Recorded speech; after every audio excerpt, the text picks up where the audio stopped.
মানুষের কষ্ট কেন আমি সহ্য করতে পারি না, আমার খুব কষ্ট লাগে। আমি যদি দেখি কেউ অসুস্থ বা কেউ বিপদে পড়েছে বা কেউ কান্না করেছে বা কেউ মারা গেছে, মানে অটোমেটিক আমার মনটা খুব মানে নরম হয়ে যায়, খুব কষ্ট হয়। আমি বোঝাতে পারবো না কেন আমার এত কষ্ট হয়। আসলে আমি নিজেই চিন্তা করে পারি না।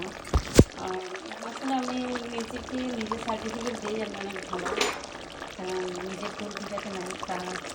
আর এখন নাতিরা আপনারা বুঝবেন না, নিজের ভুল আমাকে বোঝাতে হয়। তো আমি অনেক ভালো, কারণ হচ্ছে যে আমি কেউ যদি বুঝে কোনো কথা বলে আমি অনেকটা বুঝি। আর মানুষকে অনেকটা সাহায্য করি, অনেক ভালোবাসি।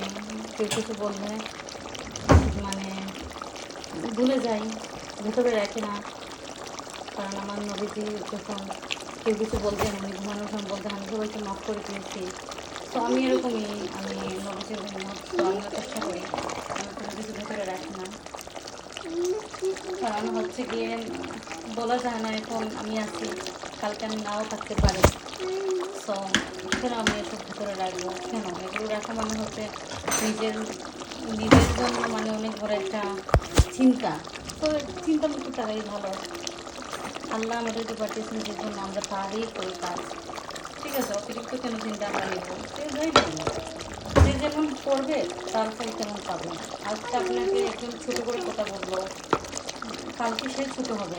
আজকে আপনার একজনের টাকা চাইলো, কালকে তার টাকা আরো 10 জন মানুষে খাবে।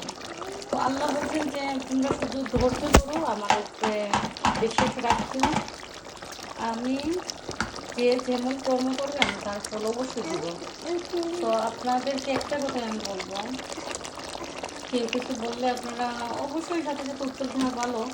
কারণ হচ্ছে গিয়ে আবার মানুষে বলে না যে মানুষের মধ্যে গরম হতে হয়, নাহলে আপনাকে দুর্বল থাকবে। তাই বলে না যে এটা ভেতরে রেখে দেবেন, ছেড়ে দিবেন। আর বেশি কিছু বলে আল্লাহর উপরে ছেড়ে দেবেন। দেখেন আমার মাংস কষাটা আমি অলরেডি এক পিস দিয়ে দিচ্ছি মুখের মধ্যে, এতটা সফট হয়েছে, এত নরম। আসলে উনি সবসময় আমার হাজব্যান্ড, উনি সবসময় যে মাংসটা অনেক ফ্রেশ নিয়ে আসেন, ধরেন আজকে নিয়ে আসছেন আজকে রান্না, এরকম না।